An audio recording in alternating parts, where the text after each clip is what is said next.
Manchester United are very interested in Tyler Dibling as Southampton slap a massive £100 million price tag on him. Victor Osimhen is described as the marquee striker signing to provide United with a focal point in attack. Super agent George Mendes has told Juventus about United's interest in Yildiz. United are working to win the race for Lookman and have held talks with Frimpong's camp. Roger Fernandes is ticking all the boxes for Ruben Amorim. Romano provides an update on both Sancho and Rashford, and Garnacho is told to stop trying to be Cristiano Ronaldo. All this plus more in today's video as we run through all the latest Manchester United news and transfer news that will keep you right up to date with everything. Welcome to Man United Review. My name's Jamie. Before we get into it, smash a like on the video and let's jump straight into it. So let's go through the transfer stuff first. So Manchester United have sent scouts to watch Victor Osimhen many times this season. United already know the qualities Osimhen possesses as a player, but they wanted to see how he has adapted to life in Turkey firsthand.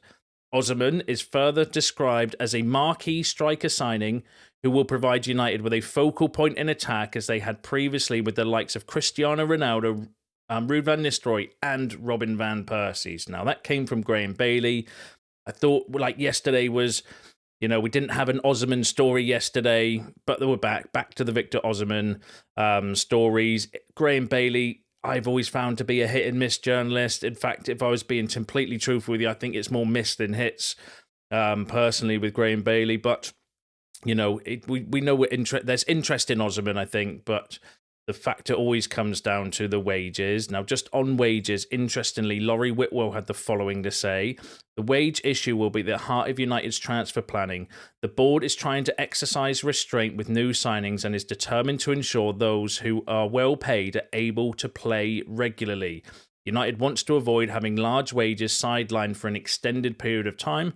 The club have made fitness a priority for new signings. This follows Sir Jim Ratcliffe's statement that the wage bill of players at the manager's disposal, excluding injured and loan players, was the equivalent of a mid-table team. Now, that came from Laurie Whitwell, so it's important to factor that in. So what Laurie Whitwell is effectively saying is that, look, if we're going to pay top dollar for a player, we need to make sure that they're going to be available for a majority of games, because I think Sir Jim in his interview was kind of saying, well, if you take out all of our top earners are effectively not playing, Rashford's out on loan, Anthony's out on loan, Sancho's out on loan, Mason Mount's injured all the time. So, they're amongst our kind of top earners. That if you equivalent the wage bill to league position, we're about where we should be for the wages that we pay the players that we've got actually available to us. So if we do pay important wages for players, we need to make sure that they're available and they're the right kind of player as well. So that's really interesting from Laurie Whitwell to kind of put in. And that's why I'm a little bit skeptical about the Osimhen deal, because Romano said that he doesn't want to take a pay cut and he's on about he wants £10 million net, so take home a year, which means for United to pay him, we'll have to give him 350 grand a week before tax in order for him to take home £10 million a season. And that's going to be a massive outlay of money.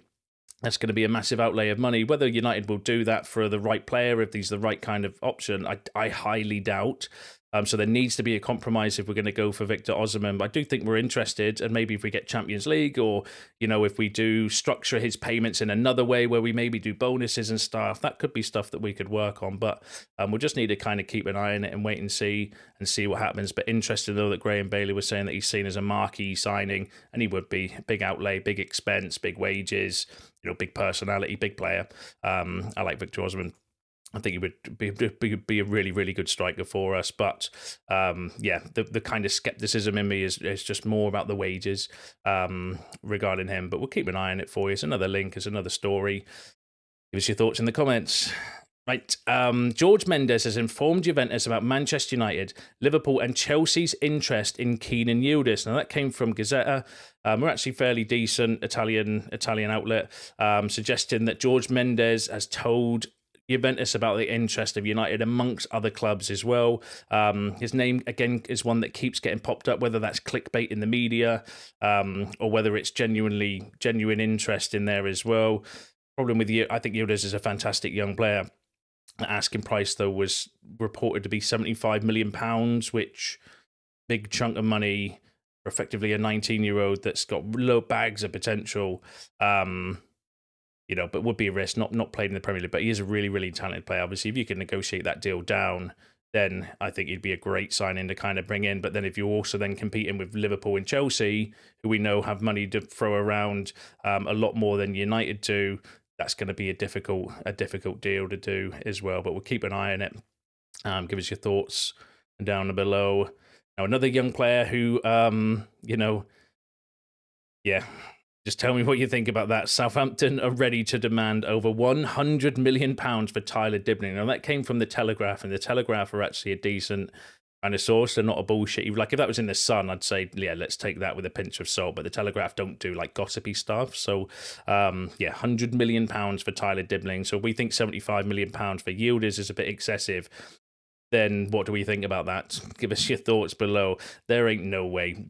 I can't see anybody paying £100 million for Tyler Dibling. He's a good player and he's got potential, but that's all it is. It's not like he's scored 20 goals this season for a 19-year-old. Then you'd be saying, holy shit, what a player. Then you could maybe justify that. But when you've got a decent 19-year-old with a bag of potential that's got like 2 Premier League goals in a team that's going to get relegated, like, have a word with yourselves. Come on, that's ridiculous. But the Muppeteers, though, were saying that Manchester United are very interested in Tyler Dibling. Jason Wilcox really admires the player. Obviously, Wilcox was at Southampton, so we'll know a lot more regarding Dibling. And the reports were loads of Premier League teams and teams across the world are looking at Dibling. So, there'll be a transfer, there'll be a bidding war for him anyway. But yeah, I don't think we should go anywhere near that for £100 million. I might call me crazy. Let me know in the comments if you think Tyler Dibling is worth £100 million and that we should be going for that deal. Give us your thoughts on that down below. Now, Manchester United have held talks with Jeremy Frimpong's camp in recent weeks. Again, came from Graham Bailey. I would say take it with a pinch of salt because, like I said, I've never found Graham Bailey to be that particularly credible. He's hit and miss, sometimes, decent. Sometimes not, gets reposted and reported a lot, though, like his stories and stuff like that as well. Jeremy Frimpong, I think, would be a good shout for the right wing-back position. But United do want to buy players that are a little bit more flexible and can play in different systems. And I'm not sure if Frimpong ticks that box, although he could play right wing and potentially at right back in a back four. But if you're going to go for a right wing-back, if you want to go for the best, go for the best. Do you know what I mean? And I think Jeremy Frimpong's one of, if not the best right wing back around at the moment. So it would make sense in that regard. He's got a €40 million release clause, which works out to around £33 million, 24 years old. I don't think we could, I like that deal in terms of everything. Right price, right age, fits the system in the kind of right wing back world, would be outstanding, I think, for there. So yeah, need to keep an eye on it. It would be a great shout for the right wing back position, but are we going to go down that route? I think they'll be interested in him as well. I think City might be looking for a right back. Liverpool as well. There's going to be a lot of interest in Jeremy Frimpong, especially with his release clause as well. But keep an eye on it. But I think he'd be a good shout for that right wing back position. But then it's not seen as a priority. The other reports are we're not potentially looking at a right wing back anymore. We want a 10, a striker, midfielder, defender, and then maybe a goalkeeper as well. So yeah, keep an eye on it for you. But it might be an opportunity one, actually, just before we move on. It would be an opportunity where, yes, well, okay, we might not be the priority, but it's a too good of an opportunity to turn down, potentially. But, I'd want to see a bit more credibility than Graham Bailey being truthful with you. But give us your thoughts down below. Now, Manchester United are working to win the race for Ademola Lookman this summer. Atalanta want £50 million to let him go. That came from Court Offside. But Atalanta have put an asking price of £50 million on forward Ademola Lookman amid interest from Manchester United and Newcastle United. That came from Tutor Web, who I've never found to be that credible personally. But, it's an Italian news and source outlet, so it does get reposted a lot as well, but so interesting that potentially Lookman's price tag £50 million because of the interest from other teams, and that as well, again, putting the Premier League, the United tax on a player. By all accounts, he does want to leave. He would be an interesting shout to bring in as the kind of 10. I would have worries about about the price. I'd have massive concerns. £50 million seems a little bit too much for a player that wants to kind of leave the club as well. But and I'd want to see a bit more credibility as well, personally. Now, one source. Now, this is one that might be a little bit more realistic. Now, this was a really interesting report from Sean Connolly, who's actually quite a decent source when it comes to United, where he wrote the following in one of his articles, saying that one source close to Carrington has given some insights to Sean Connolly on Manchester United's approach in the transfer market. So it said, this is not a case of attracting the biggest names in world football. An individual close to Carrington told Sean Connolly, we need to look past that dated ideology. Manchester United as a football club has routinely struggled to reclaim its identity, but commercially we are generally good. That said, look at some of the deals signed off in over the past 6 or 7 years. Shocking, I would agree. When we look at Pat Somin Dorgu, he's arrived with a relatively low profile for a modest fee, but his ability is anything but modest, and people can already see the benefits of buying into buying into an underutilized scouting department. This is a football club that thrives on entrusting youth to play the United way. Roger is a spectacular option for the squad, and Ruben. He can play deep, he can play forward, he can play left and right, and has an engine for days. It was easy to link. It was easy to link for Quenda, and rightfully so. He's another talent, but money is king here.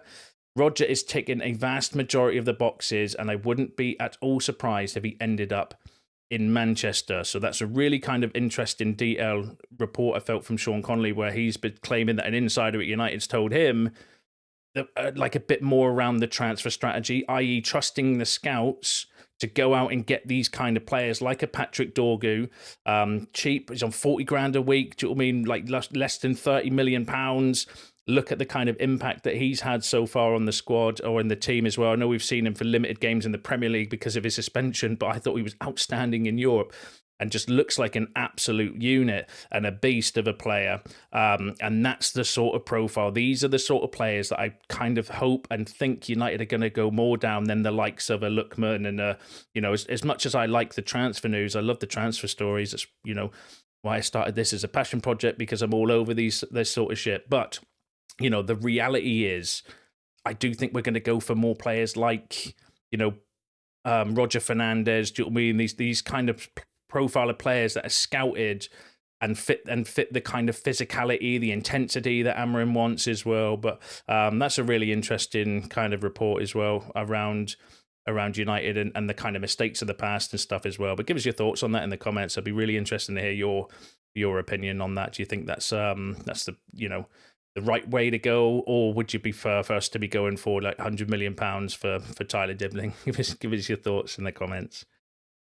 So let's move on to Onana. So Man United are ready to listen to offers for Andre Onana this summer. Ruben Amorim is not opposed to his departure. Now that came from Alex Crook. Obviously, there's loads of talk recently over the last few days regarding Onana and his future and his situation. Rob Dawson, though, is decent, said that Andre Onana would only consider leaving if he were told that he was no longer part of the plans. So that's interesting because Rob Dawson's quite a decent source, can be a shit stirrer sometimes, but fairly credible when it comes to United, suggesting that Andre Onana wants to stay, but if he's told to leave, then he would consider kind of leaving as well.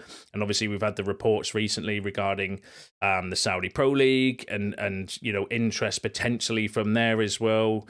The Muppeteers were saying that Amorim does want to bring in his own kind of goalkeeper as well, but we don't want to pay an excessive amount for a goalkeeper because we're on a limited budget, and while it's be good to get a goalkeeper in, we're not going to be spending like the 50-60 million pounds that it would take to maybe go for like a Costa or something like that. But so if we can get a goalkeeper potentially for under 30 million pounds, then potentially that would be an option for us as well. But obviously Rob Dawson's saying that if he's told to leave, then he's cool to go, but if not, he's cool to stay, which is fair, I suppose. But give us your thoughts on that below. Now, obviously, a lot of the incomings are going to depend a lot on outgoing. So Graham Bailey said the following regarding Marcus Rashford. So as it stands, no decision has been made by Villa or United on Rashford's permanent future. However, Rashford's dedication since making his loan switch has impressed other clubs, as well as United. At this point, a return to Old Trafford remains unlikely, but certainly not impossible. Give us your thoughts on that. Again, Graham Bailey, though, we need to take that with a pinch of salt, potentially. But Romano said that Aston Villa are very happy with Marcus Rashford, also with his attitude since joining. They have to decide whether they can pay the £40 million or not. So Romano saying that Aston Villa are happy, but there's still no decision yet made on whether they're going to take up the option to buy for Marcus. Again, there could be interest from across the world as well. Remember, he was getting kind of pimped around Europe in January with talks of, Milan and Dortmund and Barcelona and all this kind of talk, whether those clubs would come back in for him in the summer. Potentially, we'll need to keep an eye on it. And then regarding Sancho, Romano gave the following update. Chelsea aren't planning to activate the break clause. Jadon Sancho would love to stay at Chelsea, so hopefully that's one that can kind of go through. But again, things can change between now and the end of the season. But let's keep our fingers crossed for that one. I did say that actually, that Romano keeps saying that they want to stay and they both want to stay as well. So we'll have to follow that carefully and see how that develops. And then this was a bit brutal from Paul Parker on Alejandro Garnacho. I'd love your thoughts on this in the comments. So he had the following to say regarding Alejandro Garnacho. I liked him when he came through and he had that Argentinian fire in his belly, which he has lost completely. He has let himself and his family down and let his club down because he is not taking advantage of the talent he was supposed to have. That is very brutal. I don't know if quite letting himself, like his family down, like if I was playing for Manchester United and just signed a 50 grand a week contract at 19 years old, I'm pretty sure my family would be very, very happy with me and the way that, like, in my life and the kind of trajectory of my career and stuff as well. So I don't think that's a bit brutal saying he's let his family down. But then he also went on to say he is not playing like an adult and he is certainly not acting like an adult, and he has to have a good look in the mirror to tell himself that he needs to stop thinking about being the next Cristiano Ronaldo.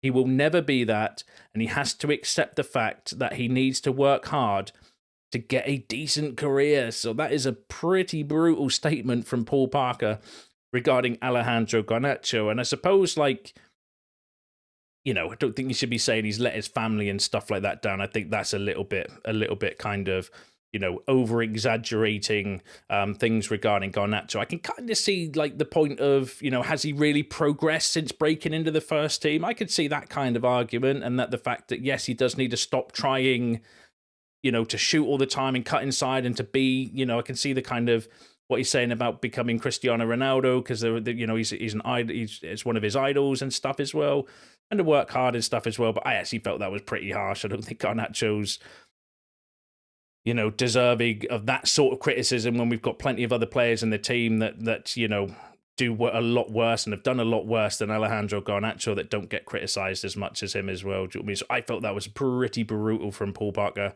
regarding Garnacho. There are some interesting points in there as well, but yeah, I felt a little bit over the top personally regarding that. But I wanted to share it because I wanted your thoughts on it.